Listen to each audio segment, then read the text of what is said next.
morning, and thank you to all of you joining us today for this breakout session as part of the facility management breakout. My name is Patrick King. I'm a director with the Society of Chartered Surveyors Ireland. I look after the membership and public affairs. I'm chairing the session today and delighted to be joined by Victoria Shreves and Rami Nasser. Victoria is joining us from the London office of JLL, and Rami is joining us from the Dublin office. I'll introduce both our speakers, and then we're going to go into a presentation by each, and then hopefully have a chance for you all to ask questions and raise any issues that you have. Looking forward to a great discussion. So Victoria Shreves, who will be talking about the future of work, has 10 years of experience where she specialized in the central London office research. In the past 6 months, she's focused in on JLL's EMEA corporate research and strategy team, where she's focused on the occupier and industry sector trends. Victoria comes with a plethora of experience that will be relevant for this discussion today in terms of the flexible office solutions, fit out costs, and future of work. I think these are particularly issues that were raised in the opening session, and so maybe this gives us a chance to dive a little deeper into some of those aspects. We're also joined today by Rami Nasser, who is the head of sustainability at JLL. He's looking after both the internal and external consultancy side of JLL's energy and sustainability advice that they provide. As the head of their team in Ireland, he provides the technical and strategic advice to a range of both internal and external clients, as I mentioned, to ensure that the owners and occupiers are applying best practice in these different areas. His primary role is to lead the sustainability advice on green building certification, asset optimization, and the strategy development with clients. So Victoria, Rami, really great to have you both first. Victoria, we'll come to you first, and if you could share I think you've got your slides up there. I'll hand over to you and look forward to hearing what you have to say. Thank you, Patrick. Good morning, everyone. So as Patrick mentioned, I'm in JLL's EMEA Corporate and Research Strategy team. And today I'm going to talk a little bit about the future of work. And that's something we've been looking at JLL on long-term changes and what we're seeing, how these changes will impact the workplace going forward.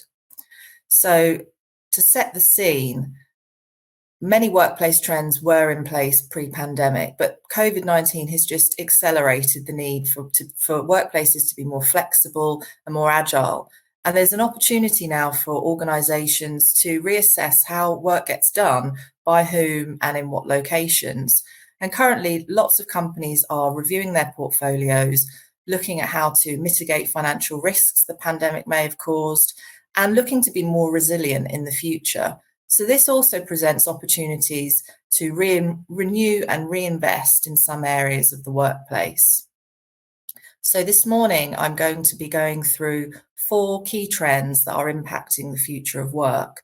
So hybrid working and work from anywhere models. So a hybrid working model is emerging to be a favourable choice for many organisations, but currently companies are still testing things out. They're embarking on pilot programs and trialing new ways of working before scaling new concepts across their real estate portfolios. Secondly, user experience and how it will affect workplace design. Going forwards, organizations are going to gravitate towards higher quality, amenity-rich, inclusive, and more sustainable office buildings. So in JLL's recent workplace preferences survey, we saw that office nostalgia is huge in exceptional offices. So 69% of people that were highly satisfied with their office environment strongly miss their office. So more emphasis will be given to the pull factors to lure employees back into the office. Also, health and well-being. So demand for healthy working environments has been amplified by the pandemic, and people are now more aware of the key role that buildings play in physical and mental well-being. So 73% of the workforce aspire to new places that promote a healthy lifestyle, safety, and well-being. And lastly, technology. So technology will underpin all of the future of work trends, from supporting a hybrid or work from anywhere model to that user experience, to creating an exceptional office environment. So density tracking, smart building systems, certifications to help organizations reach their net zero commitments, all are things that we'll start to see more of moving forward. So a hybrid working model, as I mentioned, is a popular choice for organizations moving forward. And globally, organizations anticipate about 39% of their employees will be working in a hybrid modality. Actually, in EMEA, they anticipate a more hybrid workforce compared to the Americas and Asia Pacific. And post-COVID, office workers will aspire to be in a more balanced working pattern, but the office will remain the primary place of work. So the ideal working week post-COVID is 3 days in the office and 2 days remote. But as I mentioned, the office remaining the primary place of work, that's because many activities are seen as better place being done in the office. So lots of people are now experiencing kind of work from home fatigue, and they're missing those interactions with colleagues, with their mentors. And you'll see there 70% of people believe that they can be managed and supported better when in the office, along with collaboration, socialization, and being able to learn and grow, all very crucial parts of someone's career and working progression, and seen as better done in the office. So we've been tracking lots of corporates, global corporates, and on their policies on hybrid working. So hybrid working isn't the future, it's the present. We're all doing it right now, and we expect intensive experimentation, lots of piloting to occur to achieve a hybrid working model that works for everyone. But there isn't one size that fits all, and there's a real spectrum, and we're seeing varying degrees of hybrid models being implemented across organizations globally. So of the 64 companies we've been tracking, over half are in that center segment, the hybrid model. So they're either in favor of or are implementing a hybrid working model.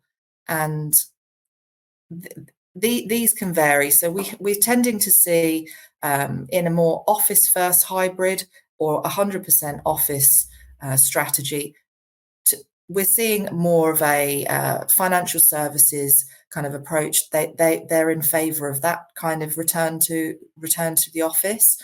And then a lot of people are sitting in that middle section, hybrid.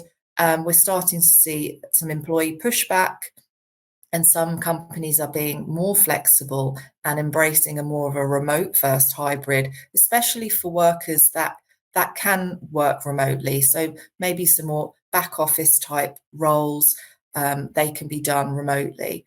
But this is something that changes almost on a daily basis. So it's really interesting to monitor it.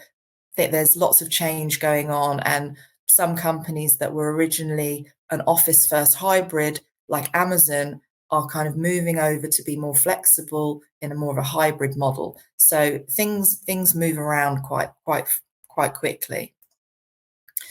Moving on to workplace design. So over half of organizations are looking to make permanent workplace design changes. So this is the results from our most recent Pulse survey, which is a survey of 220 global organizations. And EMEA, you'll see at the top there, is the highest proportion regionally. 73% of organizations in EMEA are looking to make permanent workplace design changes. And these design changes are based on the need that there'll be more collaboration spaces, more social spaces in an office going forward. So future office designs will place a greater emphasis on those collaboration and community spaces, and there'll be a smaller allocation of the footprint dedicated to individual workstations with rows of desks. So occupiers will need more carefully designed, customized offices that can meet the needs of multiple overlapping users on a given day. So the office will be more like experiential retail. So it's not just solely a functional space where you go in and work, for where businesses take place, but it's more about a company's statement about their values and their brand and ambitions. So health and well-being, employee health and well-being will be central to future CRE strategy and investment. And as employees transition from work from home to a post-pandemic future, people are expecting their employers to be more caring and their workplace to offer a more regenerative experience. So health and well-being is set to be the #1 investment priority for CRE over the medium term. And this will impact the design, the amenities and the services offered in the workplace. And mental and physical health of employees is now a boardroom issue.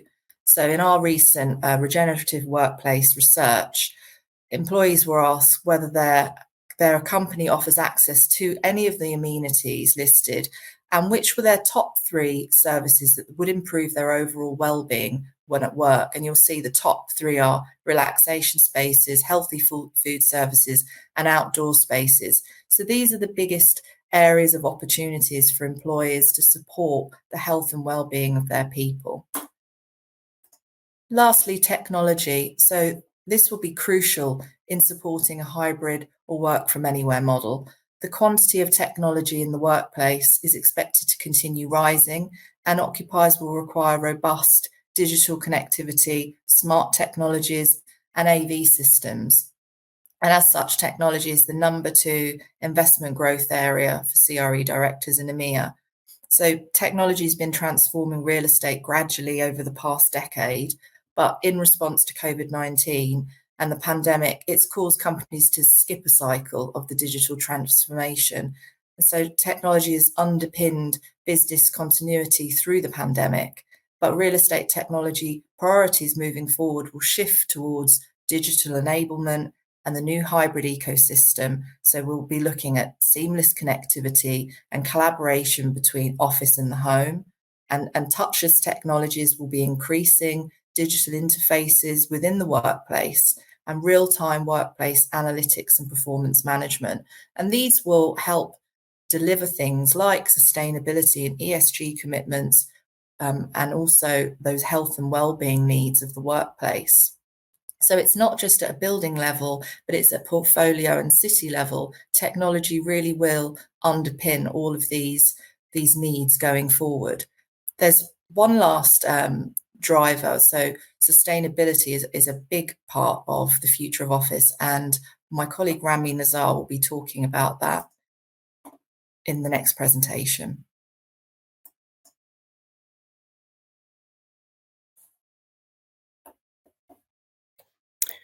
Thank you, Victoria. If you guys give me a second to share my screen. Yeah, no, thank you, Victoria. Victoria, just while we're waiting for Rami to load that up, you had the last graph. It had 2 bars, one the top and the bottom. What were the 2 bars? I just couldn't read the difference between the 2 of them on the wellness. Just for anybody else who might have on the wellness. You had like was it the difference between with one percentage the staff and the other one the employer, or was that a time series? The chart with the expectation of wellness services. Okay, versus delivery, was it?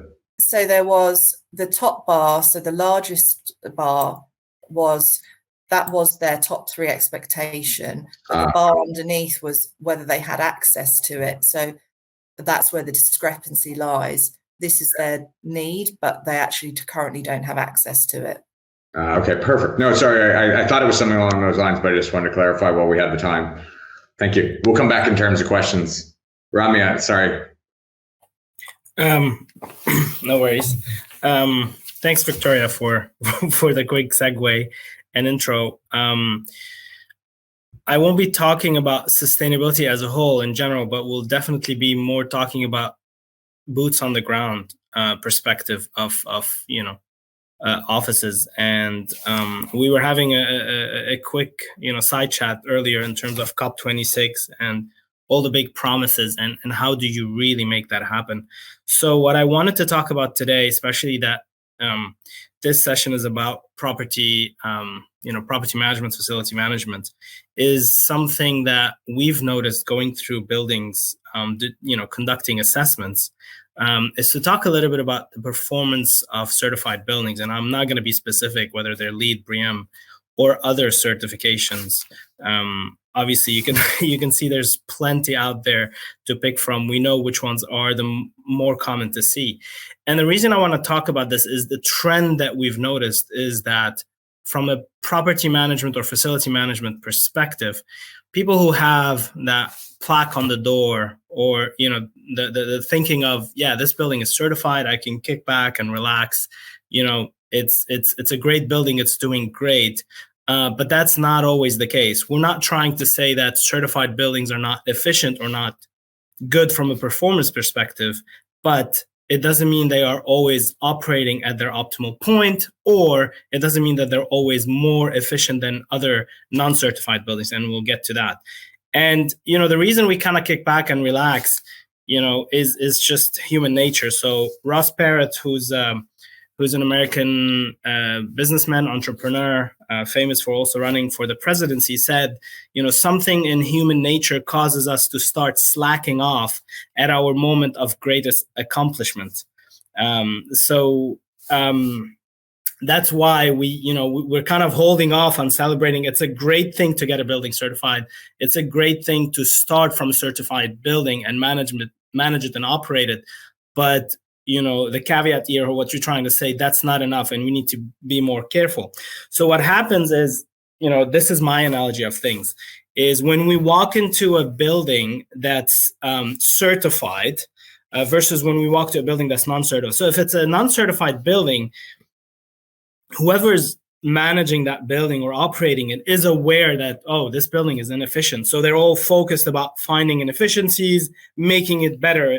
So my analogy is kind of like walking into, an ICU, an intensive care unit, or, seeing all the doctors watching all the vital signals, trying to find what's going on, because that's a critical patient. Everybody knows there's a problem. Everybody's, focusing, trying to find the best solution, the smallest things they can do to improve.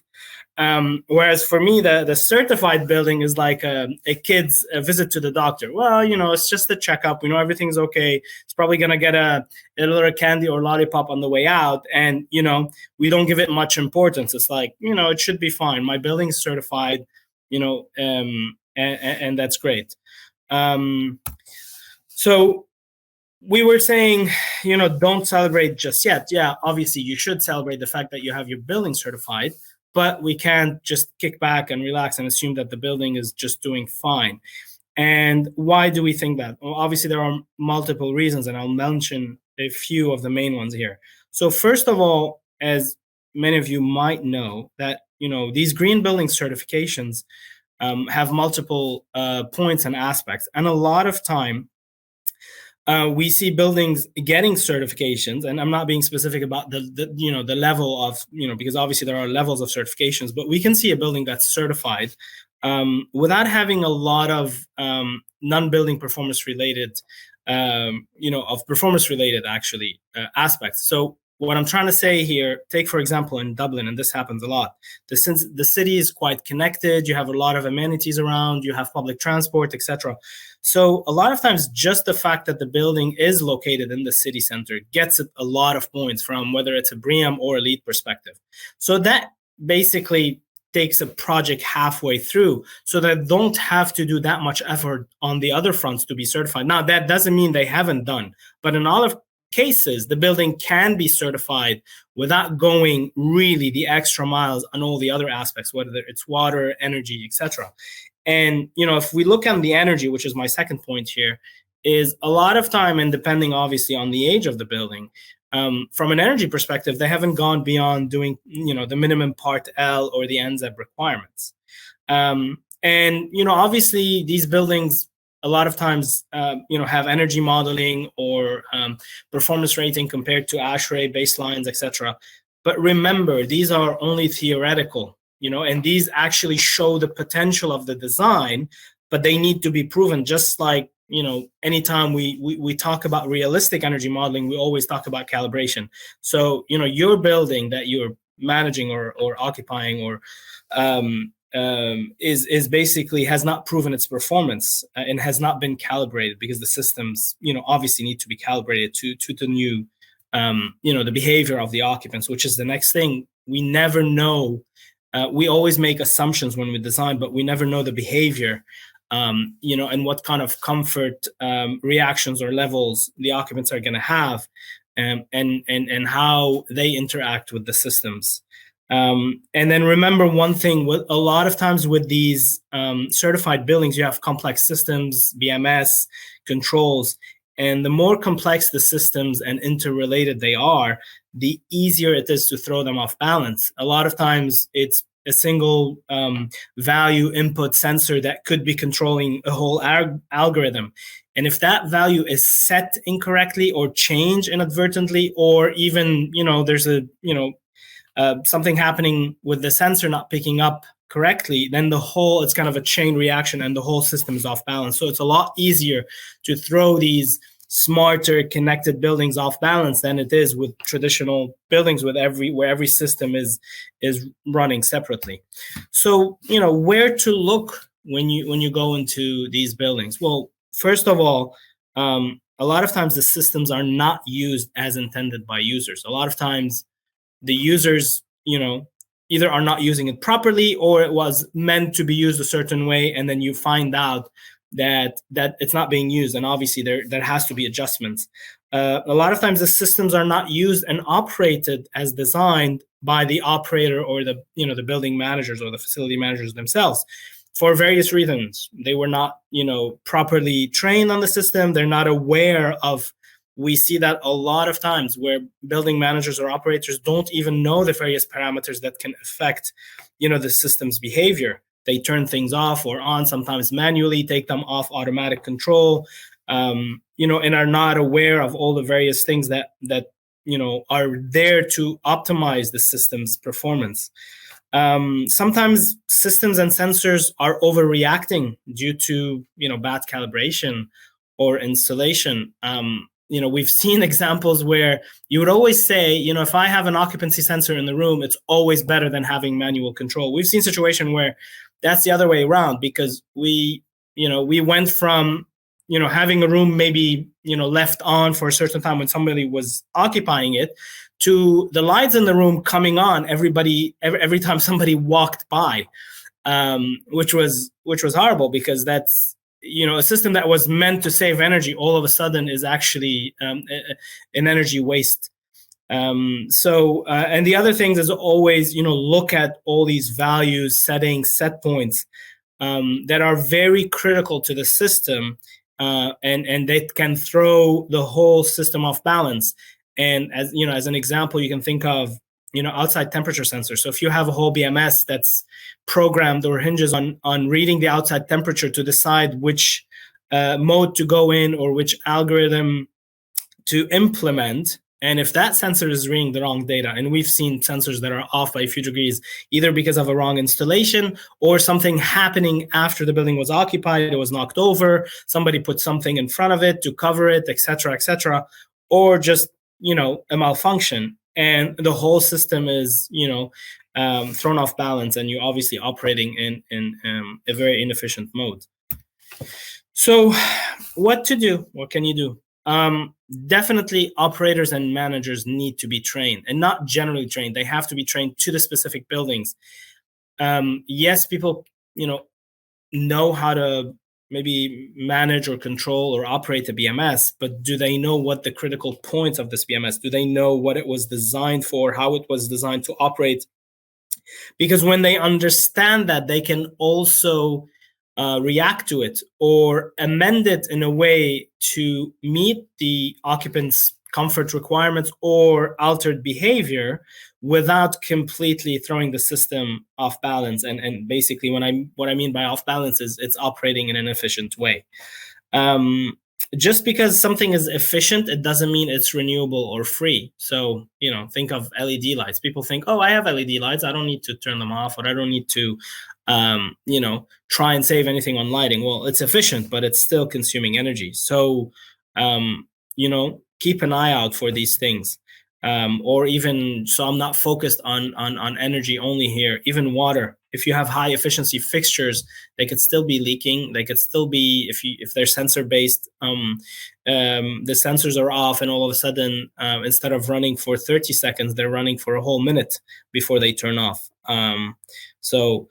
Tenants definitely need to be educated about, what the system's intents are, so they understand when things turn off and on, if it's a bit colder or warmer, and how they can react to it, as opposed to just opening the window or overriding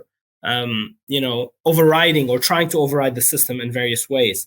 And then obviously finding the building's optimal operating setup. And that's not an easy thing. And it doesn't happen the first day you move in or you start managing a building. It's about understanding, the behavior of the occupants, their requirements, their needs, and, adjusting to that and understanding what the systems can do and their limitations. This is in a nutshell what I wanted to talk about.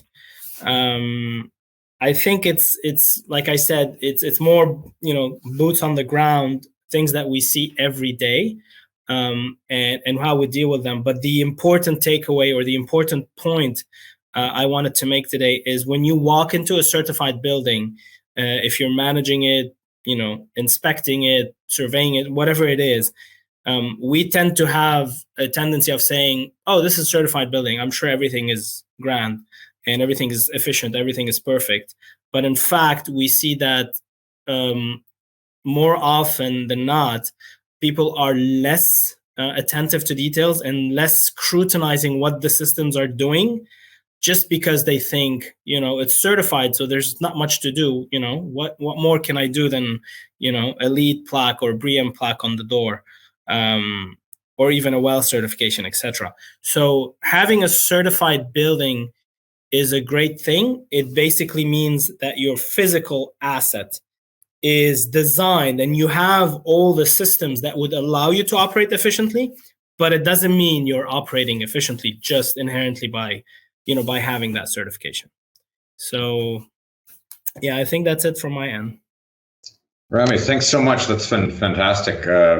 Victoria and you, I think it's a nice kind of complementary, but also maybe we had a speaker at the national conference last year who was questioning, sometimes do health and wellness come up against sustainability? And I think that's sometimes a challenge, is the sort of going, is what's good for the environment and good for the building and the occupants of it, is there a conflict? And I think what came out of it was that it's probably more complicated than maybe it has been in the past to pick one over the other.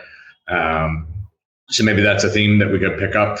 But before we get started, I just want to invite, I see several people in the audience there, and I just wanted to invite you, if you'd like to ask a question, in the top right-hand corner, you'll see a button that says share audio and video. And if you'd like to ask a question of our speakers, just click that button and I'll come to you and we'll let you in. So maybe I'll use the office of the chair to maybe ask a few questions, and hopefully Rami and Victoria, obviously as colleagues, feel free to bounce off each other's presentations. Victoria, one of the things that kind of struck me is the slides that you were presenting there was, here are the trends, is what we see. But I'd imagine amongst that, what you may have is different demographics looking for different things from what they want in their time in the office. So if we're all there 3 days a week, maybe the younger, maybe a younger cohort is looking to be trained up, or newer cohort is looking to be trained up. But what another cohort may be looking for is the socializing aspect. How do we get that balance right and think about that so that we're hitting all those nubs? And I think that's, the building is linked a lot more closely to HR nowadays than it had been in the past, and even more so with hybrid working. So I don't know. Yeah, no, that is the big question. In our workplace barometer survey, we actually analysed the respondents' background, so looking at where their socioeconomic background, demographics, and the results are actually very startling in that they do vary depending on age bracket, for example, and what their needs and their wants are from the office place. And exactly what you said, you nailed it there, in that in a younger demographic actually would prefer to be in the office. They want those social interactions, they want that mentoring, whereas families with children perhaps are quite happy to work remotely and go into the office maybe once a week, kind of catch up with colleagues, a few client meetings.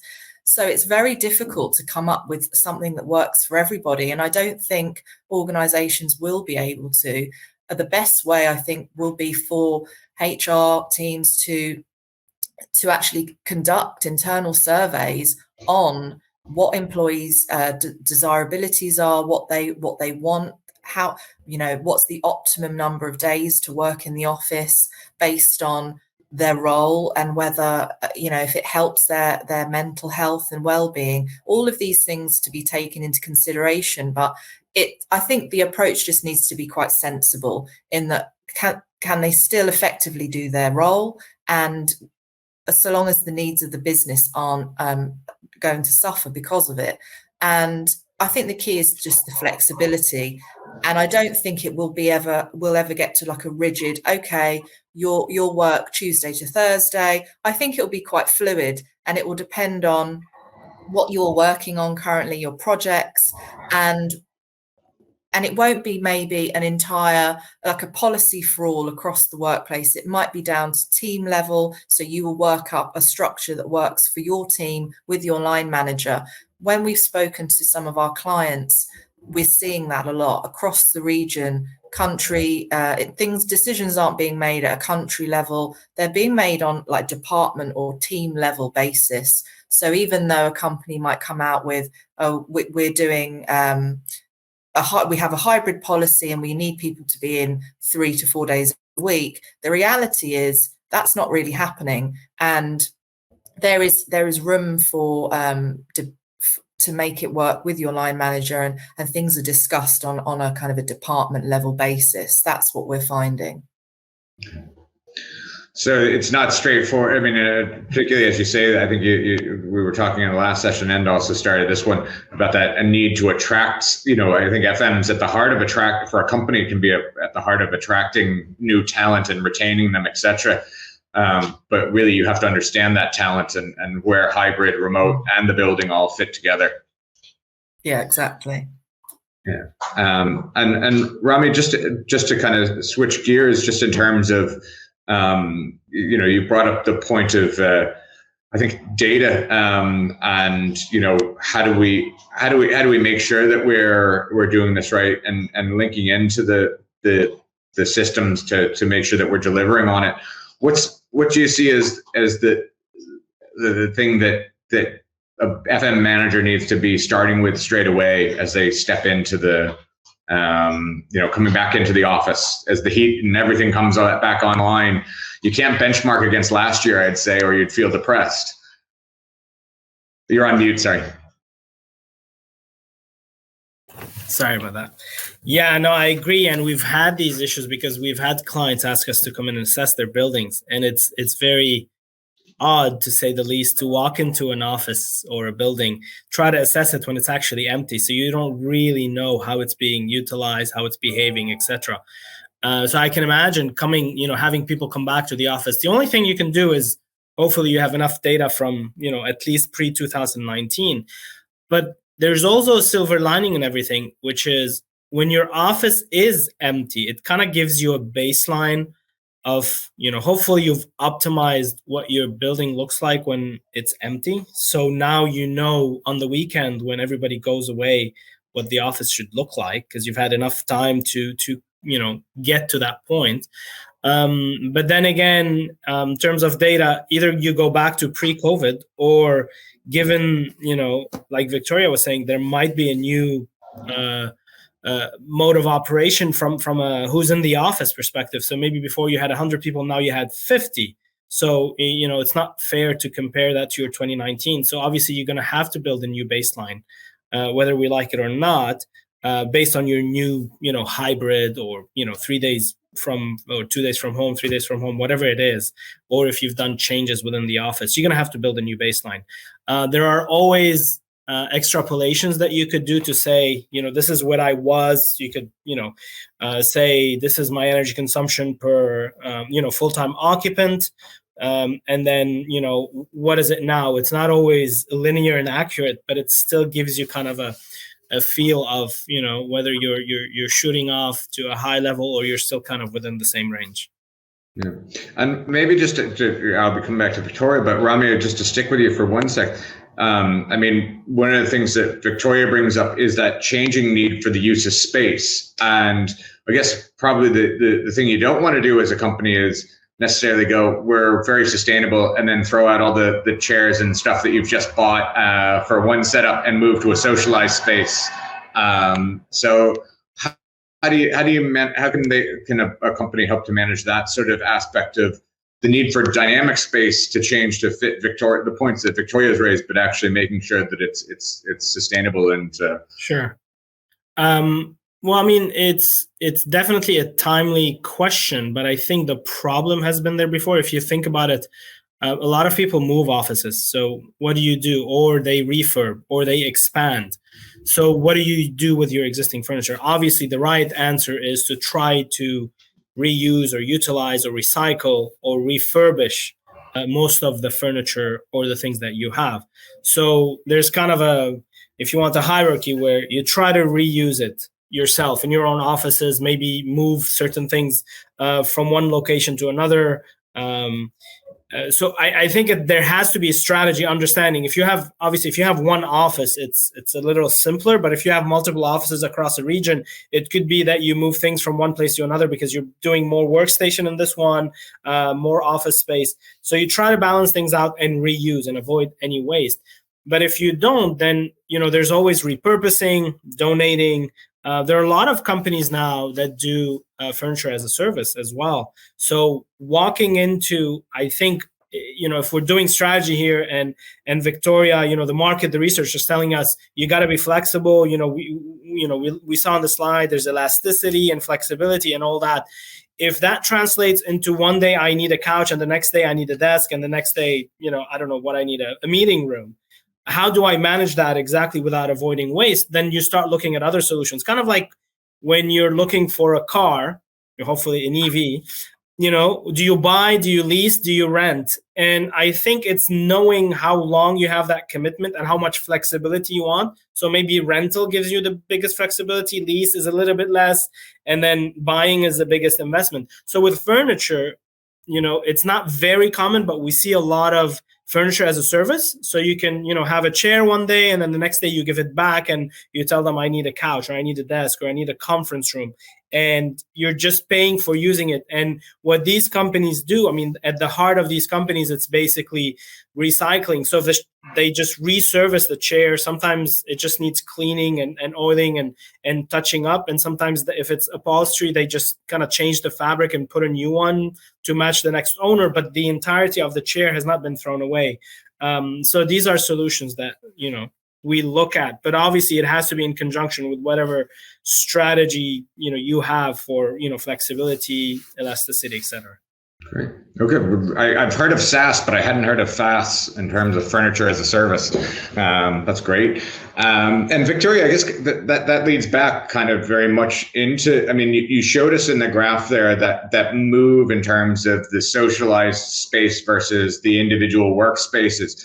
And what is that translating to at the moment in terms of just rough kind of, differential? I know it has to do in terms of the nature of the business itself, but what are you seeing as general trends of that growth in the social space? And how much of a timeline are you giving Rami in terms of, like, is he buying or is he leasing or is he getting it on a daily service level?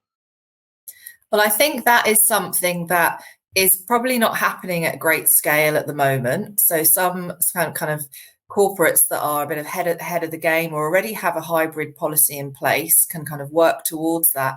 But I think we're in this kind of limbo at the moment where even if we do have a hybrid policy in place, majority of workforces are still working from home. When we speak to a lot of clients, occupancy is at like 10%. It's still very low. So it's hard to test this out. So until we actually have people kind of coming in and and seeing what those occupancy levels are, seeing which days are the busiest, it's hard to actually plan and actually implement these changes. But we just know that that's going to be what happens because of the nature of the tasks that people want to do more when they do go into the office. So it's still in its early stages, I would say, that we're predicting this. We've just done our latest EMEA fit out cost guide and just looking at the kind of trends that will impact fit out costs going forward due to more collaboration space. So we're expecting fit out costs to be higher because of that, less individual rows of desks. So that will mean more custom space, like high intensity of joinery, lots of breakout areas. So that will come at a higher cost. And these are things that are starting to trickle through. Like I said, some clients are already implementing it, but across the board, it's something we'll probably start to see more in the coming years. So in the next couple of years, we'll start seeing it happening. That's perfect. I see a colleague that I've had this discussion with before in the audience there, and one of the things we had talked about pre-COVID was the trends around hot desking and that sort of piece, and what it has to what the impact is on health and wellness really for some staff, because some people may like it, but others kind of go, geez, it feels like I'm thrown out of my apartment every day, and then I have to walk around with my boxes and then find a new location, and there's no no sort of stability to my life. Are we going to be able, in the model that you're seeing, able to address those sorts of issues of, like, if we're reducing the individual workspace, or are we going to make it that you're going to have to just deal with more of those trends? Is hot desking a good, bad? Is it continuing? Is it part of your plan? I think hot desking and not having an assigned seat, I think is definitely something we'll see, and that's kind of here to stay, to kind of keep that flexibility and agile working. A hybrid model where people are going in maybe once or twice a week. How could you have your own dedicated workstation? It just wouldn't be viable. But then supporting the workplace and the employees is important. So you want your staff to feel safe, and perhaps a co-working setup isn't for everybody. And so you have to start thinking about alternative solutions, and whether that's increasing those individual pods where you can go off and work like in a safe environment, and also making sure the sanitation, like the cleanliness routine in the office is of a high standard, just to reassure workers that they're complying with all the regulations to make sure that the office is a safe environment to work. But again, like I mentioned before, by surveying employees to understand what your particular workforce wants, otherwise you're just guessing. So I think between industry sectors, it could vary. It could really vary across different business sectors. So I think that actually surveying your employees is a really good way to understand what your business wants. And just to pick up a question in the Q&A, do you think, would the role of programs around workplace health and well-being likely increase, you think, out of those sorts of programs? Yeah, definitely. That's coming through really strongly in the research we've been doing in the last 18 months. And to the extent where health and wellness is actually like the number one investment priority for CRE directors in EMEA.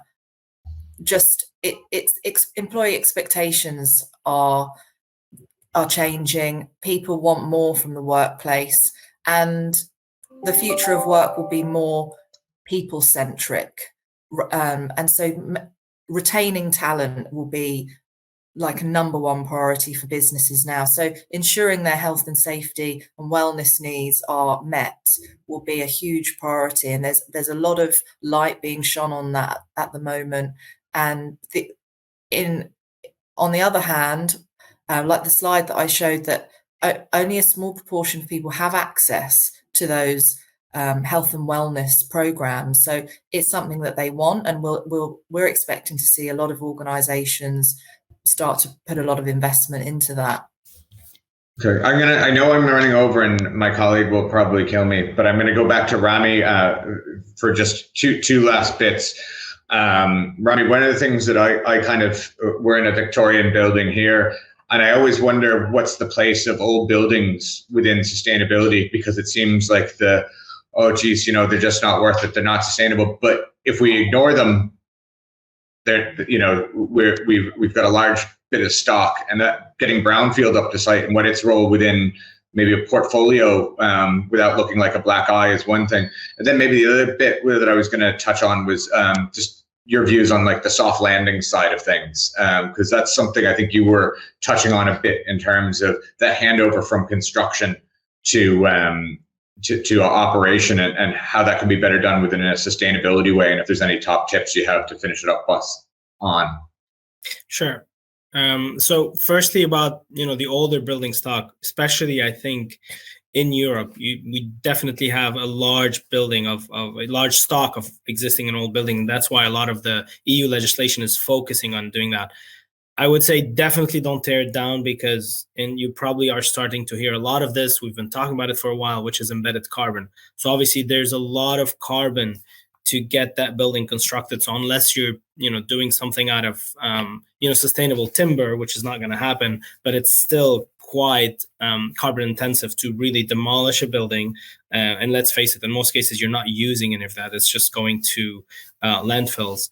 And then rebuilding, that's really heavy from an embedded carbon perspective. So we definitely want to upgrade with, there are a lot of new technologies, whether for insulation, glazing, and even, before it was harder to put in maybe HVAC or more efficient HVAC systems.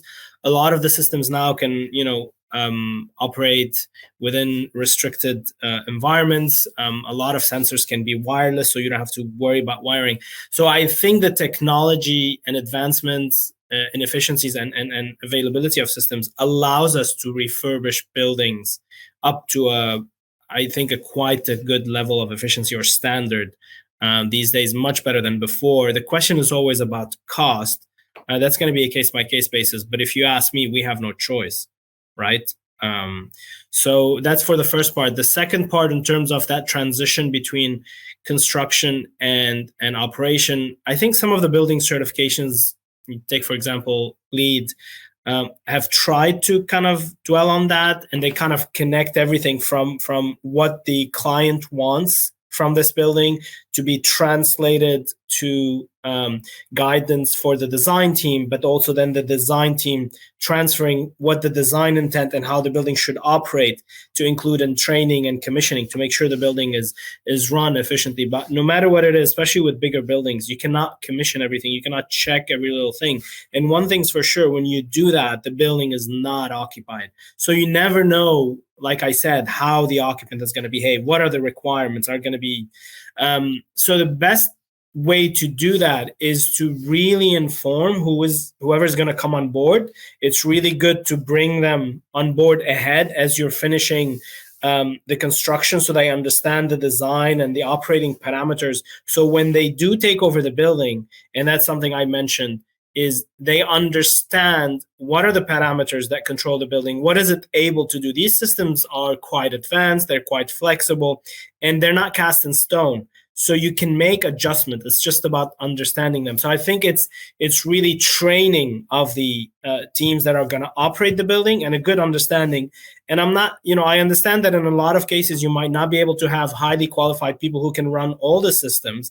Then all you have to do is make sure they have access to the right support, access to somebody who can, reconfigure their BMS or help them adjust based on what they've seen on site. I hope that answered. No, that's perfect. Thank you so much. I'm getting the red light now, and that's my fault, not yours.